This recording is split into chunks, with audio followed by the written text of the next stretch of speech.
3, 2, 1, go! How you guys doing? I am doing really good. I just got back from eating a very delicious dinner. My wife has been gone for about 2 weeks, military, her annual training. She went to New Jersey for 2 weeks and got back this past Friday. And we've been trying to do some stuff together and spend some time together. So today we drove out to Columbus, which is a half-hour drive east of here, and had a really nice dinner. So I am so stuffed, but it feels good to just relax a little bit on the weekends. Did you guys check out the plywood cart from Friday? That was a much needed project. That last rack that I did really didn't work out, so I explained why in the video. But this cart is working out a lot better. I like it. The casters are awesome. It rolls really easily.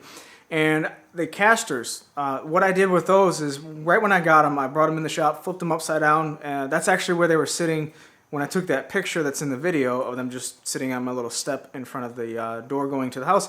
Anyway, I sprayed the bearings, the metal swivel bearings, with a PTFE, I think that's what it is, PTFE spray. It's like a Teflon dry lube, like a dust-resistant dry lube spray.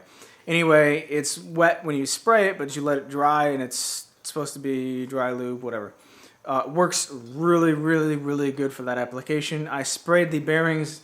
I did the exact same thing, sprayed the bearings when I did the Polk workbench, and they both slide super easily. Now the cart, I really like it because I can push it out to my truck and just drop the sheets right on it. So that's nice, and I can also twist it around and bring it up to the back of the table saw and kind of tilt the pieces off of the cart and onto my plywood in-feed support arms. So I really like that. And it stores all of the offcuts that I have in the back side of the cart. I've got also, can you see it? Right there. Below my lumber rack is a dresser that used to be on that wall over there. Inside the dresser I store smaller cutoffs, like basically if it can fit in the drawer and it's a piece of plywood, it goes in one drawer, and if it's like a piece of dimensional lumber, it goes in another one. Then just some smaller offcuts for hardwoods go into another one. So if it doesn't fit in there, then it goes into this rack, and if it doesn't fit for plywood, if it doesn't fit in there, it goes into the plywood cart. And then dimensional lumber, if it doesn't fit in there, then it goes up into the actual lumber rack. But that's the system I have for this. Yeah, it's just storing everything. Now, something that I can't do with this is store the really long offcuts. So if I have a 10-inch wide piece of plywood that is the full 8 feet length, I don't store it in there because of the garage door. Excuse me, because of the garage door, it'll whack it and it'll be in the way. But the way I treat that is if it's the size of, if it's an overall size of lumber, even if it is a plywood cutoff, then it goes in the lumber rack. So if I have like a 3.5-inch strip, 8 feet long of plywood, then I treat that as lumber and it goes up there. So you kind of can't really store them vertically in the back side of the plywood rack. Somebody asked how much plywood will actually hold. It's got, right now I've got, I think 5 sheets of 1/2 inch and 1 sheet of 3/4 on it just now. And I probably have like 2 inches left on the bottom. So however much that is, I don't know. It does not interfere with the, let me just take you over here. It does not interfere with the, what is this? Clamp rack. There is a bevel or an angle. So the plywood is on like a 9-degree, like on a 9-degree slope. So the bottom side is touching the wall, but the top side up here clears the rack, no problem. There's actually quite a bit of room back here, so anyway, for whatever that's worth. I also got plywood. That's not plywood. I also got 2x10s for the upcoming bookcases. I'm going to be building 2 bookcases, 2x10 bookcases, to go on either side of the bunk bed that I built for our spare room. I'm thinking about doing like a full-length stub tenon inset into the sides, one on each side of each one of the shelves, or I may do some type of dowels or some type of floating tenon. I don't know just yet. Not doing pocket holes because kind of honestly burn out on pocket hole stuff. And then also it's going to be a 7-foot tall bookshelf. So at my eye level, which is like, my eyes are like 5'4" probably, you know, something like that. So below that, what I would typically do is put the pocket holes on the bottom side. Above that, I would put the pocket holes on the top side. Don't really want to do that. So I'm going to change it up a little bit and do some other type of joinery for it. I've been doing pocket hole stuff for a while, and I started using pocket holes because I was getting burnt out on half flaps. I did a lot of half flap stuff before all that. I made a half flap blanket chest, some half flap dining chairs. As a matter of fact, I still got one of those in my kitchen or my dining room right now that I need to finish. That's from a while ago.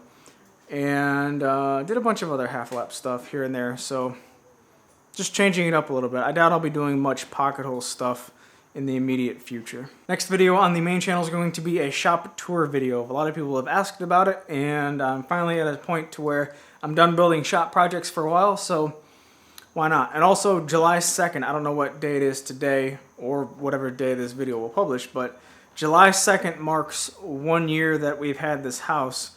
So it's basically 1 year for the shop too. So it'd be pretty cool to show some empty pictures, some pictures of the garage empty, and then what it is right now. And yeah, I'm done with shop projects for a while. I've got everything mobile so I can change the layout and move things around as needed. And speaking of mobile, advice for anybody setting up a shop in a garage or anything like that, really make everything mobile. And when you make it mobile, make it easy to move around. I've made a couple things mobile with crappy casters, and if you have crappy casters, then it's pretty much like saying you're not going to move it because it's a pain in the butt to move. The plywood cart, awesome casters. This Polk workbench, awesome casters. The industrial mobile base on my table saw is unbelievably amazing. If you guys ever go to like a Woodcrafts or any place that displays those saw stop table saws and you can play around with their industrial mobile base, holy smokes, that base just, it lifts up the whole table, including the long wing and the support legs over there. And the ease in which it moves around, it's probably the heaviest thing in here, and it moves the easiest. So big, or not big, quality casters. I'm sold on quality casters. It makes a huge difference when you're moving stuff around. It's just so aggravating when you're trying to push something and the casters is what's stopping you, not the actual design of the project being mobile and stuff like that. But anyway, I have no clue where I was going with that. Shop tour video on the main channel coming up next. It is time for stickers. I put the camera on here sideways. I'm not used to doing that. Alright, time for stickers. Jeremy Pollan, what is it? TPE Woodworking, the Pollan Effect. This is a nice little sticker. It's, can't see it. Well, now you can. It's got a white outline on black. It's very nice looking. The Pollan Effect sticker. Thank you very much for the sticker for the cabinet. I very much appreciate it. And Mr. Ken Wilson sent some stickers.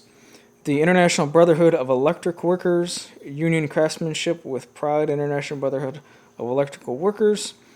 And another one right here, larger one of these, by Union, by American. I'm guessing, just guessing, that Mr. Ken Wilson is part of the union. If not, he's a big union supporter. Either way, I will put these on the cabinet. I very much appreciate it. Thank you both. And, ooh, I got one more. Let me go get it. A couple more things. This is a thinkgeek.com sticker, a little monkey. Join in Geek Out. I don't know why I can't talk. I never can talk. Oh, well. And then this is a,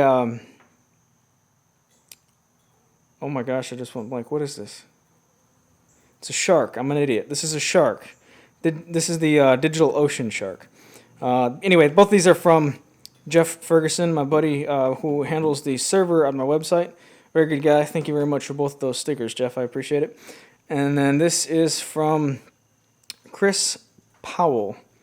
And this is his Cactus Make Shop sticker. Very much appreciate it. And this is a, I don't want to get this wrong, amateur radio, ham radio, QSL card that radio operators exchange to confirm radio contacts. That's pretty cool.